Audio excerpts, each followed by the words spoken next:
یہ ہوتا ہے بنا کر رکھنے کا فائدہ۔ اب میں اکلوتی نن ٹھہری، وریشا بھابھی کی، مگر بیٹے کے لیے پسند کر لی میری بیٹی۔ اب اگر میں ہی اچھی نہ لگتی بھابھی کو تو میری بیٹی بھی نہ بھائی ہوتی۔ سیانے کہتے ہیں کہ جس کی ماں اچھی نہ لگے اس کی اولاد بھی اچھی نہیں لگتی۔ یہ بڑی گہری بات ہے۔ فاروق صاحب خاموشی سے سن رہے تھے۔ رشتہ واقعی معقول تھا تو اعتراض کرنے کا جواز نہ تھا۔ زندگی بہت زیادہ اعتراض کرنے سے بدصورت ہو جاتی ہے، خاموشی اور صبر اسے خوبصورت بناتے ہیں۔ فاروق صاحب نے چائے کا آخری گھونٹ بھرا اور کمرے کی جانب چل دیے۔ اب ان کے سونے کا وقت تھا۔ بیٹی کے فرض سے آزاد شخص کی بھرپور نیند منتظر تھی تو دوسری طرف امی بھی شاداں فرحاں کمرے کی جانب چل دی تھیں۔ عائزہ نے نماز پڑھنے کے بعد انگوٹھی کو ہلکا سا انگلی میں گھمایا ضرور، بہت مہنگی ہوگی، شاید انس نے اپنی پسند سے لی ہو یا پھر ممانی نے خریدی ہو۔ انس، اس کی نگاہوں میں انس کا سراپا گھوم گیا تھا۔ بے حد عام سا انسان اب وہ خاص کیوں نہیں لگ رہا، پتہ نہیں۔ دور سے اس نے دیکھا کہ بہت سارے پتے بکھرے ہوئے تھے، بہار کی آمد تھی۔ اسی وجہ سے درختوں نے سب پرانے بوسیدہ پتوں کو خیر باد کہہ دیا تھا۔ وقت کے ساتھ ساتھ جیسے انسان بدل جاتے ہیں، انہیں خود کو بدلنا پڑتا ہے، نہیں بدلی تو وقت انہیں بہت پیچھے چھوڑ دیتا ہے۔ اسی طرح درخت بھی اپنے وجود کو اکیلا کر دیتے ہیں، جدائی کا مزہ چکھتے ہیں، ہجر انہیں بھی کھا جاتا ہے۔ عائزہ جب بھی فارغ وقت میں یہاں آیا کرتی اسے عجیب سا محسوس ہوا کرتا تھا۔ کبھی سب بچے یہاں مل کر کھیلا کرتے تھے۔ نایاب اپنی امی یعنی شائستہ تائی کا پیارا بیٹا ہوا کرتا تھا، دوسرے لفظوں میں ماماز بوائے۔ وہ ہر چھوٹی چھوٹی بات جا کر تائی کے گوش گزار کیا کرتا تھا۔ چچی نے یہ کہا، چاچو نے وہ کہا، چچی ایسے چلیں، چچی نے یہ پہنا ہوا تھا۔ سب سے زیادہ نفرت وہ عائزہ سے کرتا تھا، اپنی ماں کے پڑھائے سبق کی وجہ سے۔ جب بھی اس کا اور نایاب کا سامنا ہوتا، عائزہ کو اس سے ڈر لگا رہتا کہ کہیں زور سے تھپڑ ہی نہ مار دے۔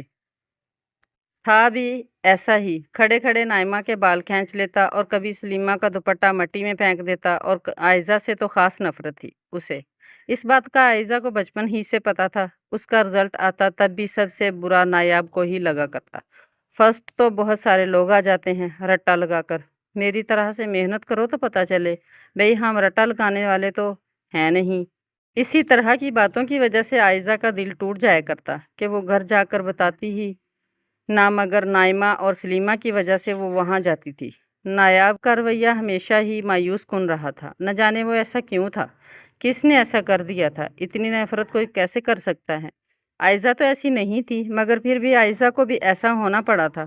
جب وہ اس کے لان میں موجود امرود کے درخت پر چڑھا ہوا تھا تو عائزہ نے بھی اس کی ٹانگ کھینچ کر نیچے گرا دیا تھا کہ امرود کا درخت ہمارا ہے۔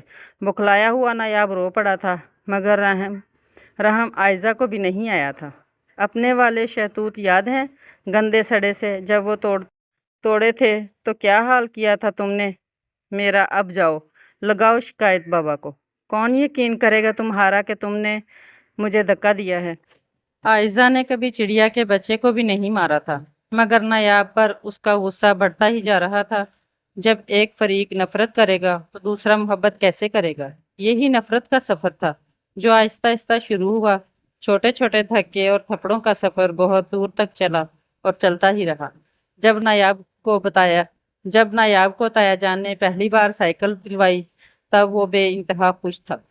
سلیمہ اس کے ساتھ بیٹھنے کی ضد کر رہی تھی۔ جب سلیمہ نے اس کے ساتھ اپنے چپس شیئر کیے تب وہ مانا تھا۔ وہ تھوڑی دیر کے لیے اسے اپنی سائیکل چلانے دے گا یا پھر وہ اس کے پیچھے بیٹھ جائے۔ نائمہ کا چانس بھی نکل ہی سکتا تھا۔ اتنے میں عائزہ بھی کہیں سے آ نکلی تھی۔ وہ آج اسکول گئی تھی، وہ تینوں نہیں گئے تھے۔ وجہ وہی تایا جان کا وعدہ کہ آج نایاب کو سائیکل دلوائیں گے۔ اب عائزہ کا سائیکل پر بیٹھنے کا چانس تو بالکل بھی نہیں بن سکتا تھا۔ ڈرتے ڈرتے نایاب کی طرف دیکھا، مگر نایاب امرود والا قصہ بھول جائے، یہ کیسے ہو سکتا ہے، بیٹھ جاؤ تم بھی۔ عائزہ مسکراتے ہوئے دوسرے چکر میں نہ جانے کیسے یقین کر بیٹھی اور پھر دوسرے ہی لمحے وہ نیچے گری ہوئی تھی۔ ماتھے پر چوٹ بھی لگ چکی تھی۔ تائی امی نے اس روز نایاب کی اچھی خاصی خبر لی تھی۔ رات عائزہ بھی روتے روتے سو گئی تھی اور نایاب کا آج کا دن بالکل بھی اچھا نہیں تھا۔ ایک ذرا سی چوٹ پر اتنا ہنگامہ، ڈرامہ کوئین یہ کہہ کر اس نے کروٹ بدلی تھی۔ اسے اپنے کیے پر ذرا بھی شرم نہیں آئی تھی۔ اس دن پروین شاکر کی غزل پڑھتے ہوئے اس کی نظر اسٹڈی سے باہر بھٹک گئی تھی۔ وہ نایاب تھا، ہمیشہ سے اٹھی ہوئی گردن والا، جس کے چلنے میں اسے کبھی کوئی کشش محسوس نہ ہوئی تھی، نہ کبھی بولنے میں وہ اچھا لگا، نفرت جو کرتا تھا۔ مگر آج وہ وہیں بیٹھ کر نظر سے اوجھل ہونے تک اسے دیکھتی رہی۔ نایاب، یہ تم نے کیا کیا؟ تم کیا نکلے ہو میں کیا سمجھی تھی؟ دل میں عجیب پکڑ دھکڑ جاری تھی، ایسے جیسے پولیس کسی اشتہاری ڈاکو کی تلاش میں سرچ آپریشن کرتی پھر رہی ہو۔ اس کے اندر کا حال بھی کچھ ایسا ہی تھا۔ کیوں کچھ نہ بولے تم نایاب؟ کچھ تو کہتے۔ اتنا صبر تم میں آیا کہاں سے؟ نایاب، پوری کائنات نایاب ہو گئی اور خود آئزہ بھی نایاب ہو گئی۔ رنگ آنکھوں کا میری سنہرا ہو گیا ہے، تیرے عشق کا رنگ گہرا ہو گیا ہے۔ آئینہ دیکھتی ہوں تو سوچتی ہوں میرا چہرہ تیرا چہرہ ہو گیا ہو۔ وہ شام شاید ان دونوں کے اختلافات کی بھی شام تھی۔ وہ ہو گیا تھا جس کا تصور بھی نہیں تھا۔ آئزہ تایا جی کے پاس بیٹھی ہوئی تھی کہ شائستہ تائی نے یہ خوش خبری نایاب کو بھی سنائی تھی۔ آئزہ اب انس سے منسوب ہے۔ نائمہ اور سلیمہ کے لیے تو یہ بات ہفتہ بھر تھی پرانی، مگر وہاں سب کچھ پرانا نہیں تھا۔ آئزہ نے دیکھ لیا تھا نایاب کی آنکھوں میں چھپے آنسو۔ نایاب آئزہ کے لیے رو بھی سکتا تھا۔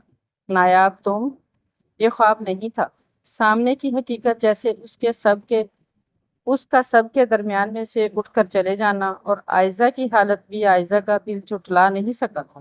اس کی آنکھیں جھوٹی نہیں، محبت کی نہیں جاتی نہ، یہ تو بس ہو جاتی ہے، کب کس سے ہو جائے یہ بھی پتہ نہیں چلتا۔ اس دن بھی بارش ہو رہی تھی، بارش برستی محسوس نہیں ہو رہی تھی، ایسے جیسے خون برس رہا ہو۔ نایاب اور آئزہ کے دل کا خوف نفرت محبت کی چھوٹی بہن ہے، یہ آج پتہ چلا تھا۔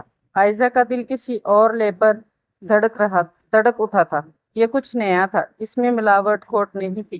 نایاب کے اٹھ کر جانے کے بعد آئزہ کا دل دنیا سے ہی اٹھ گیا تھا۔ نایاب، تم مجھ سے محبت کرتے تھے؟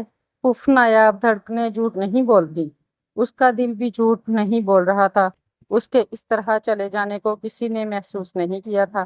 نایاب کے آنسو بھی نایاب تھے، وہ تو اسے رلا کر ہنستا تھا، آج رو رہا تھا۔